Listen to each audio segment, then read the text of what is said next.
All right, we're going to start reading Wayside School is Falling Down by Lewis Sacker. Today we're going to read chapters 1 through 3.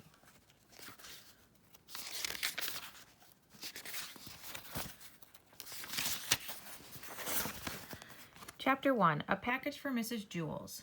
Lewis, the yard teacher, frowned. The schoolyard was a mess. There were pencils and pieces of paper everywhere. How'd all this junk get here, he wondered. Well, I'm not going to pick it up. It wasn't his job to pick up garbage. He was just supposed to pass out the balls during lunch and recess and also make sure the kids didn't kill each other. He sighed, then began cleaning it up. He loved the children at Wayside School. He didn't want them playing on a dirty playground. As he was picking up the pencils and pieces of paper, a large truck drove into the parking lot. It honked its horn twice, then twice more. Lewis ran to the truck. "Quiet," he whispered. "Children are trying to learn in there," he pointed at the school. A short man with big bushy hair stepped out of the truck. "I have a package for somebody named Mrs. Jewls," he said. "I'll take it," said Lewis. "Are you Mrs. Jewls?" asked the man. "No," said Lewis. "I have to give it to Mrs. Jewls," said the man. Lewis thought a moment. He didn't want the man disturbing the children. He knew how much they hated to be interrupted when they were working. "I'm Mrs. Jewls," he said. "But you just said you weren't Mrs. Jewls," said the man. "I changed my mind," said Lewis. The man got the package out of the back of the truck and gave it to Lewis. "Here you go, Mrs. Jewls," he said. "Ugh," Lewis grunted. It was a very heavy package. The word fragile was printed on every side. He had to be careful not to drop it. The package was so big, Lewis couldn't see where he was going. Fortunately, he knew the way to Mrs. Lewis's class by heart. It was straight up. Wayside School was 30 stories high, with only one room on each story. Mrs. Jewls' class was at the very top. It was Lewis's favorite class. He pushed through the door to the school, then started up the stairs. There was no elevator. There were stairs that led down to the basement, too, but nobody ever went down there. There were dead rats living in the basement. The box was pressed against Lewis's face, squashing his nose. Even so, when he reached the 15th floor, he could smell Miss Mush cooking in the cafeteria. It smelled like she was making mushrooms. "Maybe on my way back I'll stop by Miss Mush's room and get some mushrooms," he thought. He didn't want to miss Miss Mush's mushrooms. They were her specialty. He huffed and groaned and continued up the stairs. His arms and legs were very sore, but he didn't want to rest. This package might be important, he thought. I have to get it to Mrs. Jewls right away. He stepped easily from the 18th story to the 20th. There was no 19th story. Miss Zarves taught the class on the 19th story. There was no Miss Zarves. At last he struggled up the final step to the 30th story. He knocked on Mrs. Jewls' door with his head. Mrs. Jewls was in the middle of teaching her class about gravity when she heard the knock. "Come in," she called. "I can't open the door," Lewis gasped. "My hands are full. I have a package for you." Mrs. Jewls faced the class. "Who wants to open the door for Lewis?" she asked. All the children raised their hands. They loved to be interrupted when they were working. "Oh dear, how shall I choose?" asked Mrs. Jewls. "I have to be fair about this, I know. We'll have a spelling bee, and the winner will get to open the door." Lewis knocked his head against the door again. "It's heavy," he complained, "and I'm very tired." "Just a second," Mrs. Jewls called back. "Allison, the first words for you is heavy." "Heavy," said Allison. Heavy. Heavy. "Very good. Jason, you're next." "Tired." "Tired," said Jason. Sleepy, tired. Lewis felt the package slipping from his sweaty fingers. He shifted his weight to get a better grip. The corners of the box dug into the sides of his arms. He felt his hands go numb. Actually, he didn't feel them go numb. "Jenny, package." "Package," said Jenny. B-O-X, package. "Excellent," said Mrs. Jewls.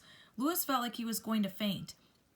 At last John opened the door. "I won the spelling bee, Lewis," he said. "Very good, John," muttered Lewis. "Aren't you going to shake my hand?" asked John. Lewis shifted the box to one arm, quickly shook John's hand, then grabbed the box again and staggered into the room.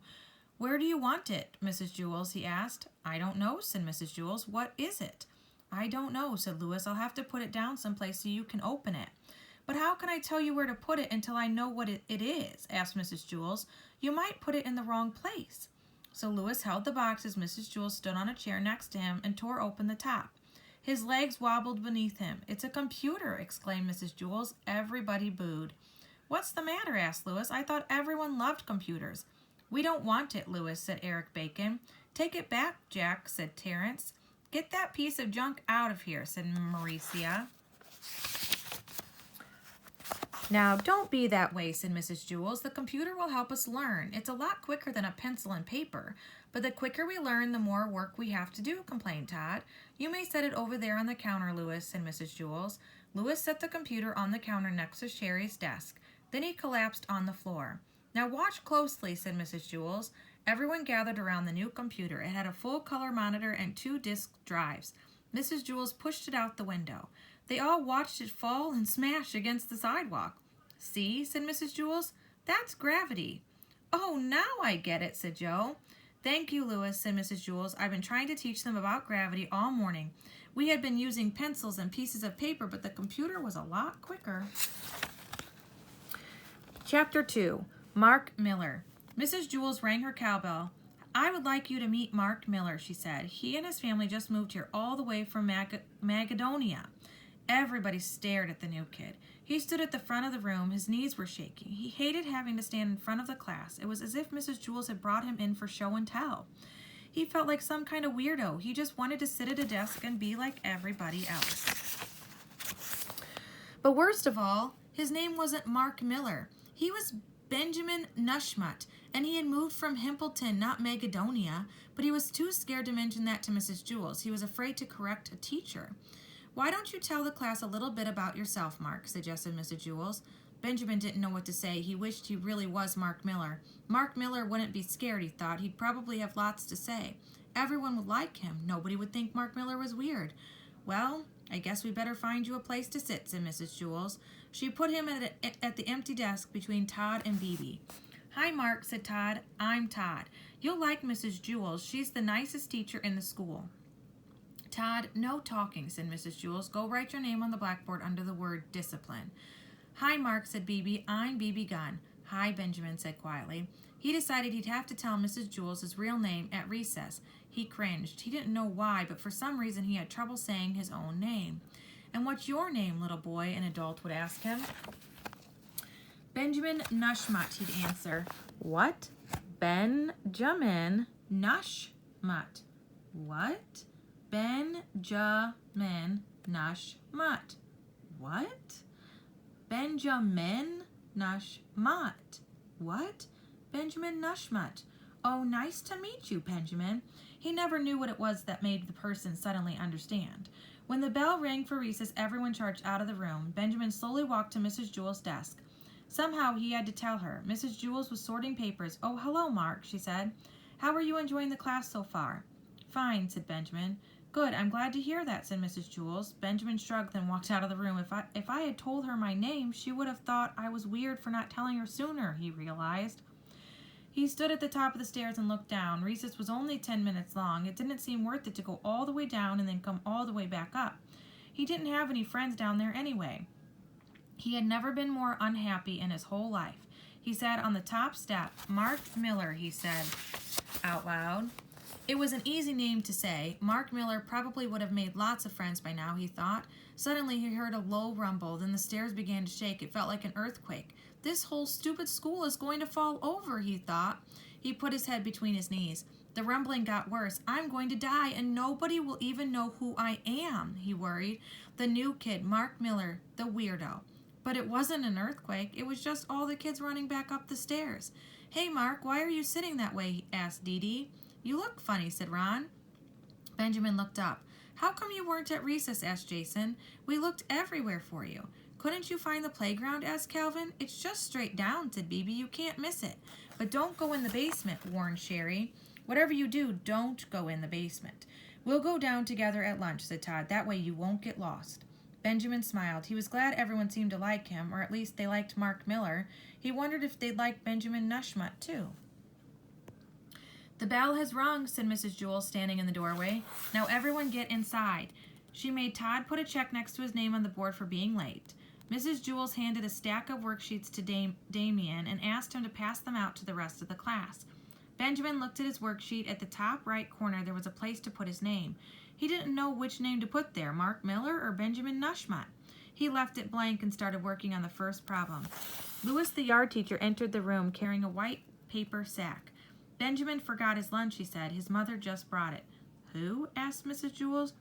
Benjamin, said Louis.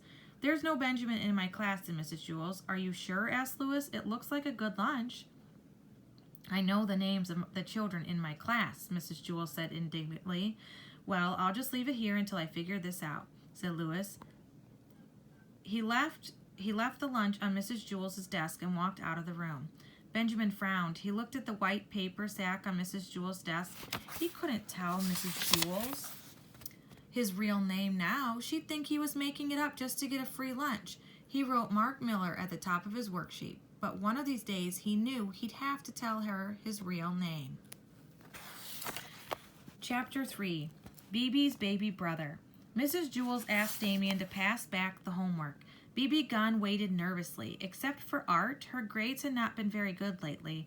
If she didn't start bringing home better grades, her parents said they wouldn't let her stay up past midnight. She did her best artwork after midnight. Damien handed Calvin his homework, then Todd, then Joy. Where's yours? Asked Calvin. I don't know, said Beebe. Did you do it? Asked Calvin. Yes, I did it, said Beebe. I worked extra hard on it. I hope Mrs. Jules didn't lose it. Damien finished passing out the homework. Beebe never got hers. Beebe, will you come here, please, said Mrs. Jules. She pushed out of her seat, stood up, and nervously walked to Mrs. Jules's desk. I did my homework, Mrs. Jules, she said. Really? Yes, I know, said Mrs. Jules. She held Beebe's homework in her hand. Phew, Beebe sighed with relief. I was afraid you lost it. No, I didn't lose it, Mrs. Jules said sternly. She showed the back of the paper to Beebe. Someone had written, Mrs. Jules is as fat as a hippopotamus. And she smells like one, too. I didn't write that, exclaimed Beebe. I love the way you smell. Mrs. Jules smiled. But if you didn't write it, who did? Ray, Beebe instantly replied. Who's Ray? He's my little brother, Ray Gunn. He must have snuck into my room after I was asleep. He is always playing mean tricks on me. He knew how hard I worked on my homework. Well, we'll show Ray, said Mrs. Jules. She gave Beebe an A+. There, I don't think he'll try that again. Thanks, said Beebe. You may have a Tootsie Roll Pop, too, said Mrs. Jules. Beebe took a Tootsie Roll Pop out of the coffee can on Mrs. Jules's desk, then returned to her seat. She proudly showed Calvin her A+. The next day, Mrs. Jules asked Damien to hand back another batch of homework. How come Damien always gets to do everything? Griped Kathy. I'm sorry, Kathy, said Mrs. Jules. Would you like to pass back the homework? No, grumped Kathy. I'm not your slave. Damien passed out the homework. Again, Beebe didn't get hers. Mrs. Jules called her to her desk. On the back of her homework, someone had written, Mrs. Jules has a head full of oatmeal, and it leaks out her ears. I didn't write it, said Beebe. Ray? Asked Mrs. Jules. Beebe nodded. Why don't you start checking the back of your homework, suggested Mrs. Jules. I did when I woke up, said Beebe. He must have done it after breakfast while I was brushing my teeth. We had oatmeal for breakfast. She shook her head. I won't brush my teeth anymore. You have to brush your teeth, said Mrs. Jules. My parents think he's such a little angel, Beebe complained. He's always wrecking things, and then I'm always the one who gets in trouble. Why can't you be more like Ray, they say. Yesterday he threw all my underwear out the window. Then my mother yelled at me for it. She wouldn't believe that her little darling son would do something like that. Mrs. Jules gave Beebe another A+ and another Tootsie Roll Pop. For Friday, everyone had to write a report and read it to the class. Beebe wrote her report about George Washington. She stood at the front of the room and read it out loud. George Washington never told a lie. Not like Mrs. Jules, she lies all the time. That's why her nose is so big, and she snores when she sleeps, so Mr. Jules has to wear earplugs. Everyone was laughing. Beebe stopped reading. What's so funny? She asked. Come here, said Mrs. Jules. Beebe shrugged and then walked to Mrs. Jules's desk. Mrs. Jules showed her what she had just read. Did I just read that out loud? Beebe asked. Mrs. Jules nodded. I was just reading it, Beebe explained. I wasn't listening. It was Ray again, wasn't it? Asked Mrs. Jules. Had to be, said Beebe. Yesterday he put toothpaste in my socks. Then my mother got mad at me for making a mess and wasting toothpaste. Beebe got an A+ in her report and another Tootsie Roll Pop. After school, Mrs. Jules called Beebe's mother on the phone. Hello, Mrs. Gunn. This is Mrs. Jules from Wayside School. What's Beebe done now? Asked Mrs. Gunn. "Bibi hasn't done anything wrong," said Mrs. Jewls. "She's a wonderful girl." "Well, that's a surprise," said Mrs. Gunn. "She's always causing trouble at home." "I wanted to talk to you about that," said Mrs. Jewls. "I think you're being unfair to Bibi. I think she often gets into trouble when really Ray is to blame." "Ray?" asked Mrs. Gunn. "Yes, I know you think he's a perfect angel," said Mrs. Jewls, "but some children can be angels on the outside and devils underneath." "Yes, that sounds like Bibi," said Mrs. Gunn. "I'm not talking about Bibi. I'm talking about Ray." "Ray?" asked Bibi's mother. "Who's Ray?"